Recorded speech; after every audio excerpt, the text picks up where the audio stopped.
Tonight's story starts with a sound. Not a silence, not a wind, not the hum of traffic on Highway 65, but something you would never expect to hear out there today. A tiny little steam-powered locomotive, chugging its way through the oak-covered hills, puffing smoke into the branches, pulling a line of ore cars behind it.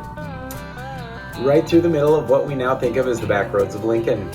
Campfire West Road, McCourtney Road, those quiet winding stretches where your GPS gets a little nervous and your coffee finally has a chance to cool down.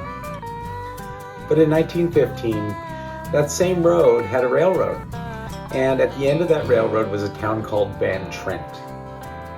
A town that grew fast, lived fully, and then was gone. So the story of Van Trent doesn't begin with a town. It begins with something much simpler. Someone finding something in the ground.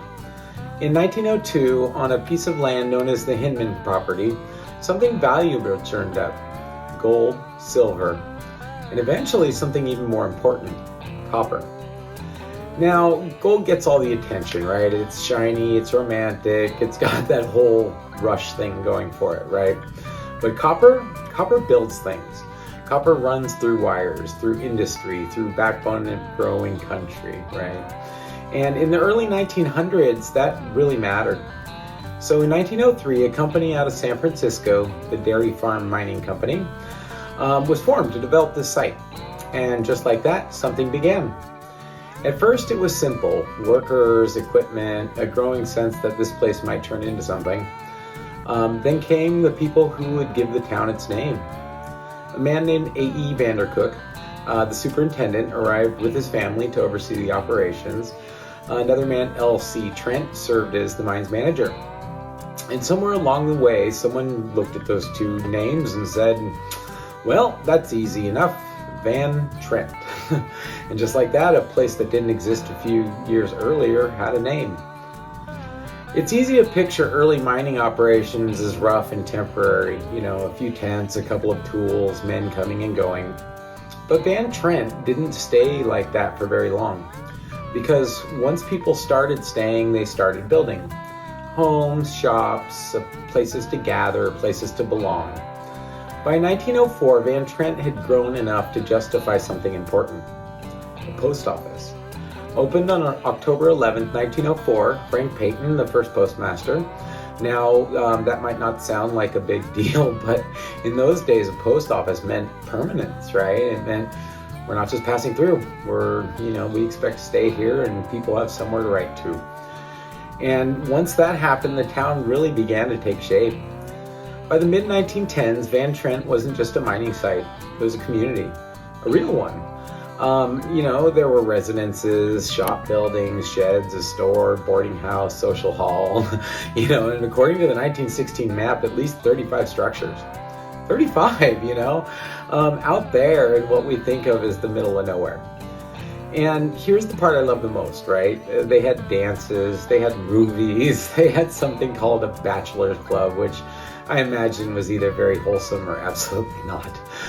So people weren't just working there, they were living, laughing, arguing, falling in love, making plans. Because when you build a town, you don't just build structures, you build future. Now, here's the thing about mining towns. So they don't exist because of scenery. They don't exist because someone thought, what would be nice? A quiet little place in the hills, right? They exist because of one thing, getting something out of the ground and getting it somewhere else, right?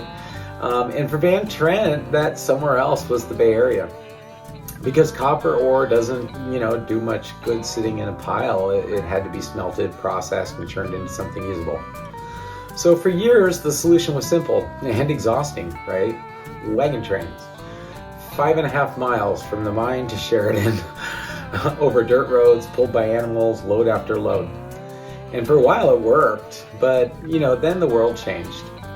In 1914, World War I began and changed everything. Even though the fighting was happening far away, the effects were felt everywhere, including right here.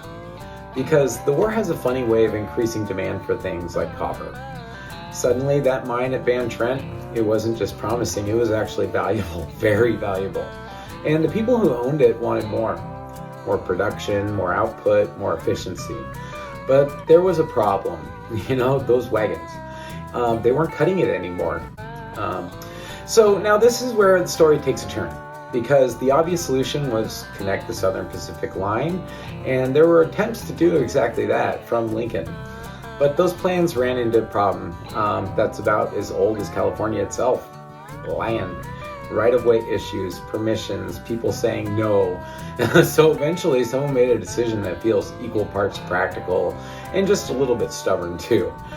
They said, fine, we'll build our own.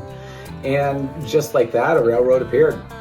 A 36-inch narrow gauge line running 8.5 miles from Sheridan to Van Trent.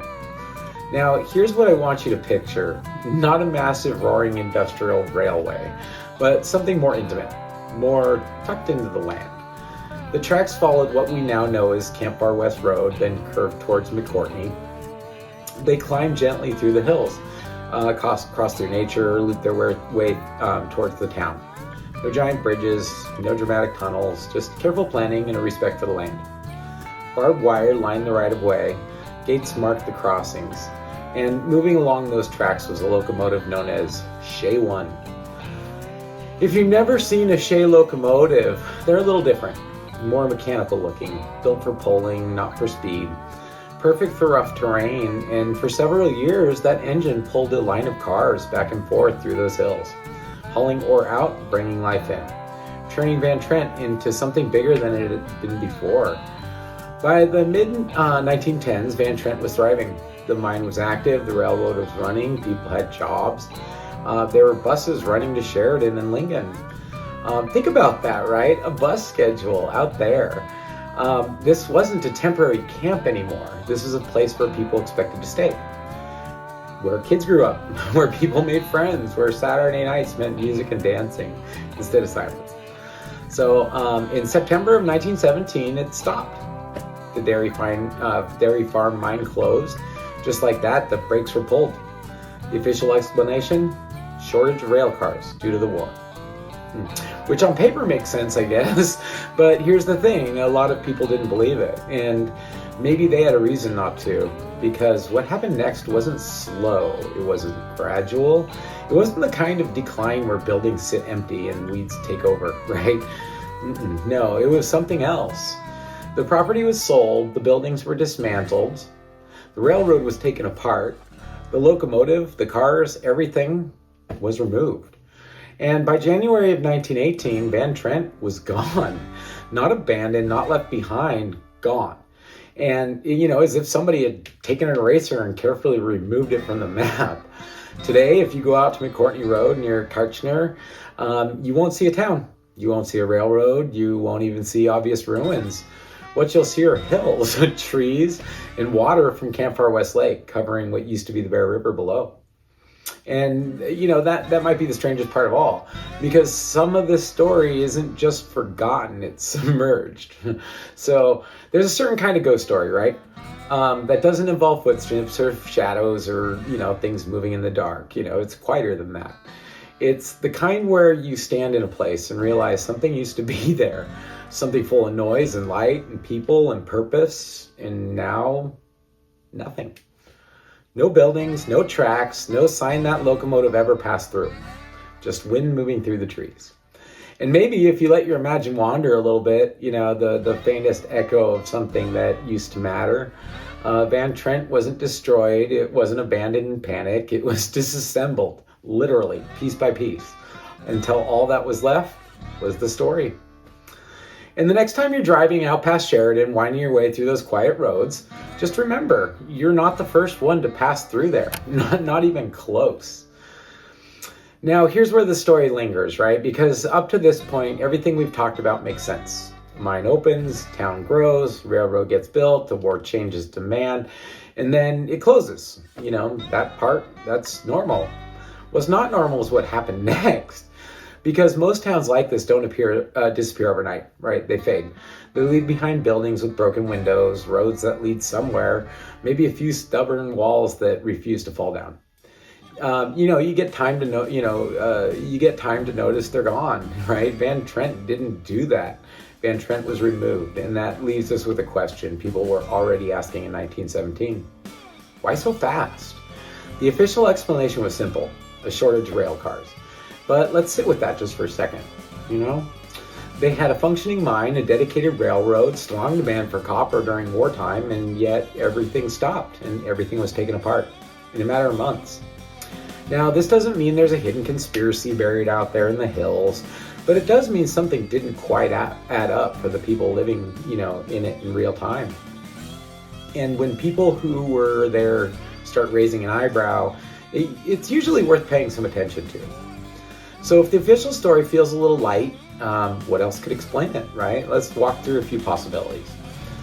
Not as wild guesses, but as grounded real-world explanations, okay? So possibility one, the ore ran out. Mining towns don't exist without something worth mining, and sometimes what looks like rich deposit turns out to be shorter lived than expected. It's entirely possible that by 1917, the easiest, most profitable ore had already been pulled out. What was left?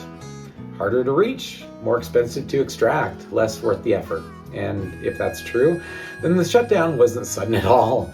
It just looks sudden from the outside. So the second possibility, right? The costs outweighed the profits. Let's think about what Van Trent required to function. You had a remote location, a custom-built railroad, a full town to support. That's not cheap, right? And even with high copper prices, if the cost of getting that copper out of the ground, and into a smelter starts creeping too high, the math stops working. And when the math stops working, everything stops. So possibility three, corporate decisions.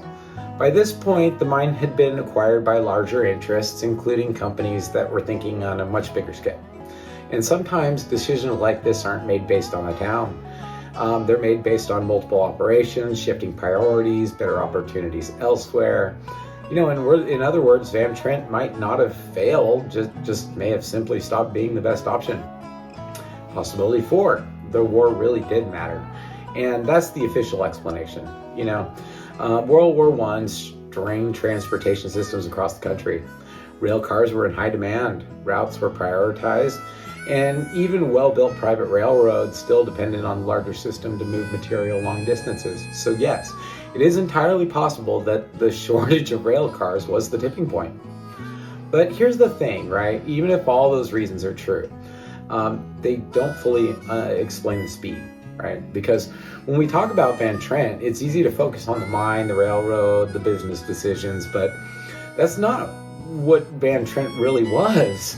Van Trent was people, right? Families, workers, neighbors, people who built homes, opened businesses, made friends, planned futures. And in late 1917, all of that changed. Not slowly, not over years, but fast enough that you can imagine conversations happening in real time. What do you mean it's shutting down, right? Where are we supposed to go, Are they serious about taking everything apart? Because this wasn't just the job ending, this is a life being interrupted. And one by one, people would have packed up what they could carry and left behind something, they thought was going to last. Now, this is the part where we separate the story, from the storytelling. Because Van Trent doesn't need embellishment. It's already strange enough, right? So what we know that Van Trent existed. It was built around the dairy farm mine. It had functioning community with dozens of structures, a private narrow gauge railroad connecting Sheridan. The mine shut down in September of 1917. By early 1918, the town and railroad were gone. And those are the facts, documented, real. What we don't know, right? We don't know the exact reason the mine shut down or so abruptly, why the dismantling happened so quickly, what conversations were happening behind closed doors. And most importantly, we don't know what it was like for the people who lived through it. What's most likely, right? The most reasonable explanation isn't mystery at all, right? It's a combination of economics, logistics, wartime pressure, and corporate decision-making, all lining up at the same time. And when that happens, even something that feels permanent can disappear faster than anyone expects. So here's the part that matters most, right? And even if the reason was ordinary, the outcome was not, right? Because most towns leave something behind, but Van Trent barely did. There's a temptation when you hear a story like this to look for someone, something bigger, something hidden, something dramatic. But sometimes the most powerful stories are the ones that everything makes sense. And it still feels strange anyways, because if you stand out there today on those same roads, what you're really looking at isn't just land. It's a place where a train once ran, a town once stood, people once lived full, ordinary lives. And now there's nothing left to prove it, except the story. So before we wrap up, I want to give a huge shout out to Lincoln Area Archives Museum. These incredible folks keep our town's history alive. Every map, every newspaper clipping, every folder packed with stories just like this one. If you've never been in, you're missing out. Thanks for watching another Strange Stories of Lincoln. Keep your eye out for the next episode. If you like this one, share it on YouTube with somebody who cares about our town or simply likes storytelling. As always, I'm Mike Crossfield, the local business owner trying to build a stronger Lincoln together. Thank you. Good night.